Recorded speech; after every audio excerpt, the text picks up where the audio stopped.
এখানে লাশ নিয়ে এক ধরনের রাজনীতিও আমরা দেখতে পাচ্ছি। মানুষ নিরাপদ না, ছাত্ররা তার নিজের ক্যাম্পাসে নিরাপদ না। আমার যখন প্রশাসন কাজ করবে না আমার হয়ে, তখন কিন্তু আমি কষ্ট পাবো। এই জন্য আপনারা জামাতকে এখন নিতে পারছেন না। জানতে চাচ্ছিলাম যে মাসুদ ভাই যে বিষয়টি বলেছে যে 5 আগস্টের আগে, আমি যদি বলি এক কথা যে ছোট করেই, যে যার সঙ্গে সংসার করেছেন 5 আগস্ট পর্যন্ত বিএনপি সবকিছু মেনে নিয়ে নিশ্চয়ই করেছিলেন, সেখান থেকে এখন কেন মানতে পারছেন না? দেখেন, বিএনপি আমরা কিন্তু মাসুদদের জন্য আমাদের উপর কম নির্যাতন হয় নাই। মাসুদরা এক ধরনের নির্যাতনের শিকার হয়েছে, আমরা কিন্তু আরেক ধরনের নির্যাতনের শিকার হয়েছি। যে বলতে পারছে সেও বলছে, যে না বলতে পারছে সেও বলছে।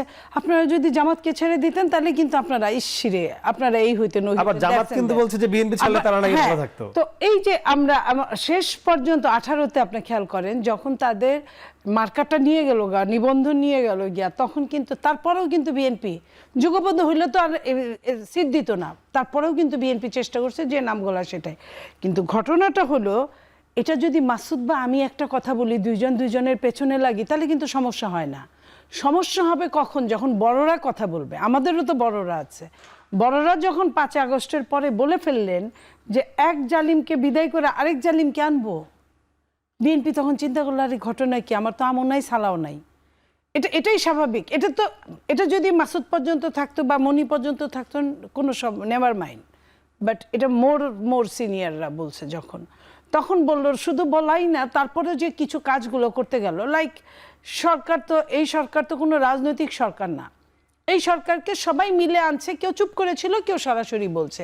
সরকার প্রধান যিনি, উনি দেশেই ছিলেন না, উনি এই আন্দোলনের কিছুই জানেন না, ইচ অ্যান্ড এভরিথিং জানেন না বলে উনি একজনের নাম বলে দিচ্ছেন, যে নামটা আসলে সত্যিকার অর্থে এই নামও একটা বিরাট ফ্যাক্টর। কি মাসুদদের জন্য, কি আমাদের জন্য, কি বামের জন্য, কি মানে এইগুলা সব কিছু মিলে কি হচ্ছে আমরা কিছুই জানি না।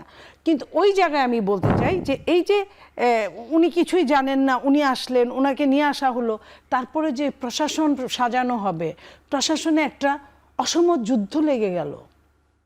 একদম আমি ক্লিয়ার বলতেছি, আমি কিন্তু মাসুদদের সঙ্গে কোনো মানে রেশারেশির জন্য আমি চাই যে তাদের সাথে আমাদের সম্পর্কটা ভালো থাকুক, এবং এই আমাদের যদি ভালো না থাকে আমরা কেউ এই ফায়দা নিতে পারবো না, কেউ না। এই জিনিসটা মাসুদদের বুঝতে হবে। আমি আমি আমি আমার আন্তরিকতার সাথে বলছি।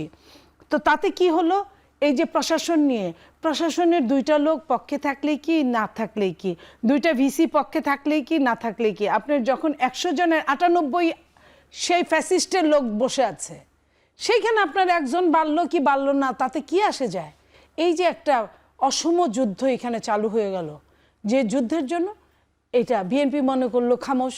আমি তো এতদিন দেশ চালাইছি, সরকার চালাইছি, আমার ছাত্র দল আস্তে আস্তে বড় হয়েছে। এটা তো সত্যি যে তাদের চেয়ে আমাদের প্রশাসনের লোক বেশি থাকারই কথা, কারণ অনেক ছেলে মেয়েরাই বিসিএস ক্যাডার হয়েছে। ওদের কি হলো, ডিসি নিয়োগ ক্ষেত্রে কি হলো, আওয়ামী লীগই কিন্তু ম্যাক্সিমাম নিয়ে নিল। আমাদের মধ্যে একটা দ্বন্দ্ব ধরায় দিয়ে কি করলো, ওরা বেশি নিয়ে গেল গা। বিএনপি নাই বললেই চলে, 4-5টা ডিসি ওই হলো, যেটা ওই যে 200 কোটি টাকার যেটা নিয়ে কাহিনী বের হলো। তারপরে ওটা বোঝা গেল যা আছে জামাত, যেখানে তারা আছে সেইখানে সব মিলে বিএনপি খাওয়া একটা। আমি ক্লিয়ার কাট কথা বলছি, আমি সচিবালয় নট অনলি জেলা, একদম সচিবালয়ের কথা বলছি, যেখানে যেখানে জামাত মাইন্ডেড আছে, আমাদেরই লোক, বাংলাদেশেরই লোক, এই দেশের নাগরিক, আমাদেরই সন্তান, আমাদেরই ভাই ব্রাদার, তারা কি করলো, ওখানে বিএনপি ঠেকাও একটা কর্মসূচি হাতে নিল। এই বিএনপি ঠেকাও কর্মসূচি হাতে নিয়ে কি হলো, যেটুকু সম্পর্ক আছে, আমার যখন প্রশাসন কাজ করবে না আমার হয়ে, তখন কিন্তু আমি কষ্ট পাবো। এই জন্য আপনারা জামাতকে এখন নিতে পারছেন না? নিতে পারছি না তা না, এটা জামাত নিজে সৃষ্টি করছে, নিজে সৃষ্টি করছে বলে আমি এটা লাস্ট শেষ করে দেই। জি, মানে এই কেন আপনারা এগুলো করলেন, এত রেশারের সাথে কেন গেলেন বিএনপির সঙ্গে? প্রথমে একটু বলে নেই যে এই যে আপা যেটা বললেন যে মাসুদকে এটা বুঝতে হবে, আমার মতে এই শব্দটাও আমাদের জন্য ঐক্যের একটা ব্যারিয়ার। এই শব্দটাই হবে যে এটা আমাদেরকে বুঝতে হবে, এটা শুধু আপা বুঝলে হবে না, এটা শুধু মাসুদ বুঝলে হবে না, এটা আমাদেরকে বুঝতে হবে। এই ভাষাটা যতক্ষণ আমরা ব্যবহার করতে না শিখব, ততদিন ঐক্যের ধারে কাছে আমরা পৌঁছতে পারবো না, নাম্বার 1। নাম্বার 2 হচ্ছে যে প্রশাসনিক সেটআপটা, আমি মাঝখানে একটা লাইন বলতে চাই সম্পূর্ণ, বলুন। ওর কথা ধরে, যে খালেদা জিয়া আমাদের নেত্রী, উনি যতক্ষণ বাংলাদেশে ছিলেন একজনও জামাত নেতা দেখতে আসলেন না, সেটা কোনো ব্যাপার না, আমাদের সঙ্গে আন্তরিকতা আছে। কিন্তু যখন লন্ডন গেলেন তখন দেখতে গেলেন, এটা কি আমার মনে হয় না যে গরু মেরে জুতা দান করার মতো, যে লন্ডনে পয়সা খরচ করে যেতে হলো কিন্তু বাংলাদেশে পারলেন না। তো এই যে আন্তরিকতা, 5 আগস্টের পরে যতদিন বাংলাদেশে ছিলেন, হ্যাঁ সেটাই বলছি, এই যে আন্তরিকতা ঘাটতি কিন্তু সব জায়গায়। Thank you. জি, উত্তর মাসুদ দিবেন নিশ্চয়ই। জি হ্যাঁ, বলছি যে এটা হলো প্রথম কথা। দ্বিতীয় হচ্ছে প্রশাসনিক সেটআপের প্রসঙ্গটা জামাতের জন্য অত্যন্ত সৌভাগ্যের, যে বাংলাদেশে যখন কোনো কিছু হয় এটার দায়ভারটা জামাতের উপরে চাপিয়ে দেওয়াটা বাংলাদেশের একটা ঐতিহ্যগত ব্যাপার হয়ে গেছে আর কি। মানে কোনো কিছু, ওই যে এখন একটা টার্ম বের হয়েছে যে চালায় দেন ভাই, তো চালায় দেন মানে হচ্ছে যে কোনো জায়গায় আমি পারছি না, এটা জামাতের উপর চালায় দেন। প্রশাসনিক সেটআপে তো দায়িত্বটা আমাদের না, দায়িত্বটা তো জামাতেরও না, বিএনপিরও না, এটা তো অন্তর্বর্তীকালীন সরকার, একটা নিরপেক্ষ সরকার। সেই নিরপেক্ষ সরকারে জামাতের সৌভাগ্যের ব্যাপারটা হচ্ছে কোনো জায়গায় যদি দেখা যায় যে একজন লোকের দাঁড়িয়ে আছে, উনি যদি 5 ওয়াক্ত নামাজ পড়েন, উনি যদি এখন বলেন যে যেহেতু অন্তর্বর্তীকালীন সরকার, ছাত্র জনতার অভ্যুত্থানের পরবর্তী সরকার, উনি ঘুষ খান না, উনি সুদ দেন না, উনি ভিজিএফ কার্ড যখন 5টার জায়গায় 10টা কোনো দল এসে চাচ্ছে, ব্যাস ওনাকে সরাও। কেন? উনি জামাতের লোক। টিওনো উনি কথা শোনে না। কেন কথা শোনে না? ওনার কাছে 20টার জায়গায় 50টা চাওয়া হয়েছে এবং বলা হয়েছে আগে আওয়ামী লীগকে দেওয়া হয়েছে, এখন আমাদেরকে দিবেন। উনি কথা শোনে না, সরাও। কেন সরাও? উনি জামাতের লোক। ব্যাস জামাতের লোক হয়ে গেছে সব জায়গায়। এতে বিরাট সৌভাগ্য আমাদের যে সততা, দক্ষতা এবং গুড গভর্নেন্সের জন্য যে কথা বলবে সে জামাতের লোক হবে। এই জামাতের লোকের জায়গায় এসে আমাদের পাল্লাটা অনেক ভারী হয়ে গেছে এবং সেই জায়গাটা আমাদের এই সহযোদ্ধারা তৈরি করে দিয়েছে এলাকা ভিত্তিক। আসলে কত শতাংশ আছে জামাতের লোক এই যে এটা তো আমি এখন অন্তর্বর্তীকালীন সরকারের সময় এটা বলতে পারবেন আপনি। আর সবচেয়ে বড় কথা হচ্ছে যদি বিএনপি ক্ষমতায় আসে, জনগণ যদি তাদেরকে ক্ষমতায় দেয়, যদি জামাত ইসলামী অন্য কোনো দলকে দেয়, দল হিসাবে কি একজন ডিসি কাজ করবে? আমাকে সেদিন টকশোতে একজন বলতেছে যে ভাই এখন তো প্রশাসন কাজ করে না, কারণ তারা তো কোনো দলীয় ইয়া পাচ্ছে না। আমি খুব বিস্মিত হলাম যে আপনি একটা বড় দলের এই পর্যায়ের কেন্দ্রীয় নেতা হয়ে আপনি এই কথাটা যখন বলেন, এটা তো রীতিমতো গণপ্রজাতন্ত্রী সরকারের উপরে অবিচার করা কথা এবং এটা তো একটা মানে সম্পূর্ণ দলীয় এবং ফ্যাসিস্টদের কথা যে আপনি ক্ষমতায় আসবেন বা আমি ক্ষমতায় আসব, তারপর আমার কথা শোনার জন্য প্রশাসন কাজ করবে। কেন নির্বাচন চাই? এই প্রশ্নের জবাবে উত্তর হলো এটা যে প্রশাসন তো এখন শক্তভাবে কাজ করতে পারতেছে না, কারণ দলীয় কোনো শেল্টার তারা পাচ্ছে না। কেন ইমেজিন আমি চেয়ারে বসে টেলিভিশনের সামনে জনগণের সামনে আমি এই কথা বলতেছি, তার অর্থ হচ্ছে এই যে আমি প্রস্তুতি নিয়ে ফেলতেছি ডিসি আমার হয়ে কাজ করবে, আমি প্রস্তুতি নিয়ে ফেলতেছি এসপি আমার হয়ে কাজ করবে। তাহলে সেই পরিবর্তিত 2005-এর পরের বাংলাদেশকে নতুন বাংলাদেশ আপনি কি, এটা তো আওয়ামী লীগ করে গেছে। আচ্ছা, এখানে সেই একই কথা যদি আমি বলি নির্দিষ্ট করে একটু, যেহেতু আপনার সঙ্গে আপনার যে বিষয়ে কথা আসছে যে কে জামাতের লোক বা কে অন্যান্য লোক, গতকাল যখন ছাত্র দলের একজন নেতা হত্যা করা হলো, নেতাকে ঢাকা বিশ্ববিদ্যালয় শাহরির আলম সাম্য, এরপরে সেখানে ছাত্রদল নেতারা ঢাকা ভার্সিটির ভিসিকে জামাত সমর্থিত বলে তার পদত্যাগ চাইছে। তিনি জামাতের আপনাদের পোস্টে বা কোথায় আছে এই যে চাইতে পারে এই জন্য যে যেখানে ঘটনাটা ঘটছে জায়গাটা হলো গণপূর্ত মন্ত্রণালয়ের, জায়গাটা হলো শাহবাগ থানার অধীন।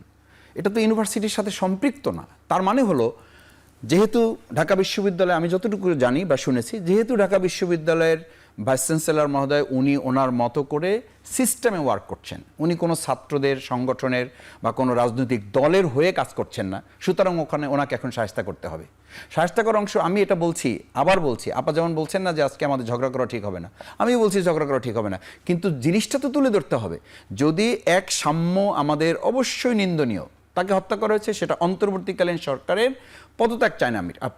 আপনি ওই থানার ঘেরাও করেন, আপনি গণপূর্ত মন্ত্রণালয়ের যারা দায়িত্বে আছেন তাদের ওখানে গেট খোলা রাখেন কেন, সেখানে শৃঙ্খলা বিঘ্ন হচ্ছে কেন, তাদের ব্যাপারে আপনি কথা বলেন। আপনি সোজা চলে গেলেন বিশ্ববিদ্যালয়ের ভাইস চ্যান্সেলরের কাছে। যদি তাই হয় তাহলে এই 8 মাসে দলীয় কোন্দলের শিকার 51 জন হলো, সেই 51 জনের দলীয় কোন্দলের শিকারে নিহতদের জন্য কাকে পদত্যাগ করতে হবে?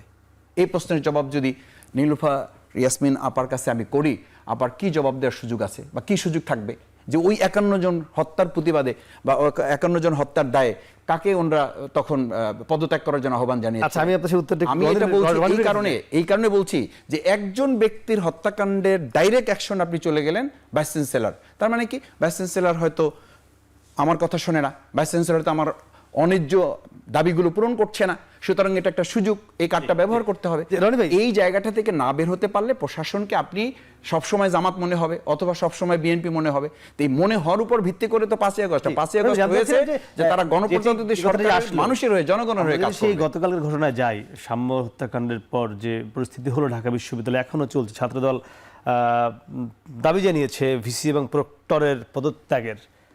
মানে এখানে কি 5 আগস্ট পরবর্তী যে বাংলাদেশ তার আকাঙ্ক্ষা পাচ্ছেন? না 5 আগস্টের পরবর্তী আকাঙ্ক্ষা, ওটাকে আগের আলাপটা একটু লিঙ্ক করি। সেটা হলো 5 আগস্ট রয়ে গেছে, এই যে জেনজি জেনারেশন যারা কোনো দলের না, তাদের মধ্যে একটা পলিটিক্যাল চৈতন্যের ডেভেলপ হয়েছে। ফলে আপনি যদি একটা নাগরিক ভিত্তিক রাষ্ট্র নির্মাণের পথে না হাঁটেন, একটা বিরাট পলিটিক্যাল এংজাইটি তৈরি হবে। এবং তারা যখন তরুণ হবে 5-7 বছর পরে, এটা গণবাহিনী ওই আপনার ওই মুক্তিবাহিনী গণবাহিনী এবং আপনার এই যে রক্ষী বাহিনীর যে মডেল, সেরকম একটা বড় অরাজকতার দিকে চলে যেতে পারে।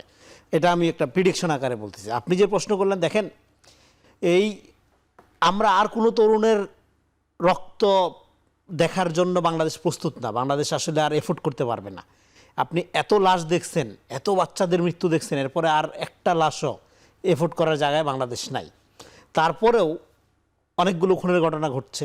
প্রাইভেট ইউনিভার্সিটির কদিন আগে একজনকে হত্যা করা হলো, কালকে ঢাকা বিশ্ববিদ্যালয়ে রাত 12টা বাজে হত্যা করা হলো। হ্যাঁ, সে হত্যায় আপনার এটা বিশ্ববিদ্যালয় প্রশাসনের কোনো দায় নাই। হ্যাঁ, এবং তাদেরকে পদত্যাগের দাবি জানানো যাবে না, ব্যাপারটা আমি এরকমভাবে দেখতে চাই না। বিশ্ববিদ্যালয় ভিসি যদি মনে করতো যে তার একটা ছাত্র মারা গেছে, হ্যাঁ, তো এখানে আপনার পদত্যাগ চাইতে হবে কেন ভিসির? ডেফিনেটলি এটা ব্যর্থতা প্রশাসনের। ভিসি যদি তার যে বিশাল সিবি টিভি তারপরে এগুলো যে করা হয়, নৈতিকতা বোধ এবং তার যে দায়িত্ববোধ, হ্যাঁ, এটা বিশ্ববিদ্যালয় এলাকার মধ্যেই ঘটছে। সোহরাওয়ার্দী উদ্যানের ওই এলাকাটা বিশ্ববিদ্যালয়ের আপনার এই আঙ্গিনারই অংশ। হ্যাঁ, তো সে পদত্যাগপত্র হাতে নিয়েই গেট থেকে বাইরে হইতে পারতো। ছাত্ররা তখন তারা বাধ্য করতো, না আপনি পদত্যাগ করবেন না, কারণ এখানে আপনার দায় নাই। এটা প্রশাসনিক ব্যর্থতা বা অন্য ব্যর্থতা। কিন্তু ভিসির পদে থাকার জন্য আপনার কাউন্টার বাহিনী তৈরি করা, কাউন্টার প্রপাগান্ডা তৈরি করা, এবং যে ছেলেটা মারা গেছে এবার তার চরিত্র হনন করা, তাকে নেশাকুর হাবিজাবি বললে সোশ্যাল মিডিয়াতে এমন কোনো খারাপ কথা নাই, হ্যাঁ, যেগুলো করানো হয়েছে। এগুলো তো আওয়ামী মডেল। আওয়ামী আমলে কি করা হইতো? যখন একটা লোক প্রতিবাদ করতো, ও তো জঙ্গি, ও তো বিএনপি জামাত, হ্যাঁ, ও তো রাজাকার। এই যে ট্যাগ করা, ভিকটিমকে ট্যাগ করা, চরিত্র হনন করা, এগুলো আওয়ামী মডেল। সেটা আওয়ামী লীগ এক নামে করতো, এখন আপনি অন্য নামে করছেন, যে নামেই করেন না কেন। এই ঘটনার পরে তো উচিত ছিল দল মত, কিসের ছাত্র দল, কিসের ছাত্র শিবির, সারা বাংলাদেশ ঐক্যবদ্ধভাবে যে মানুষ নিরাপদ না, ছাত্ররা তার নিজের ক্যাম্পাসে নিরাপদ না, দল মত নির্বিশেষে এটা নাগরিকদের প্রতিবাদে আসা দরকার ছিল। সেখানে ছাত্র দল একা তাদের কর্মী মারা গেছে, আন্দোলন করতেছে, আরেক দল চরিত্র হনন করতেছে।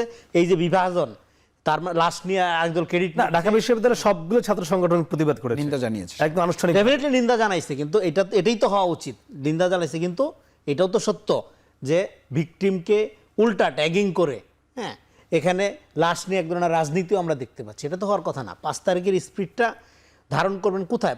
5 তারিখটা তো আমরা বুঝতে পারতেছি না। 5 তারিখটা কি ছিল? 5 তারিখটা ছিল ফিলান্থ্রপি অ্যাজ পলিটিক্স। এখন রাজনীতিটা আর 100% বিরোধিতার জায়গায় যে করার দরকার নাই, কারণ এখানে রাজনীতির মডেলটা ছিল আওয়ামী মডেল।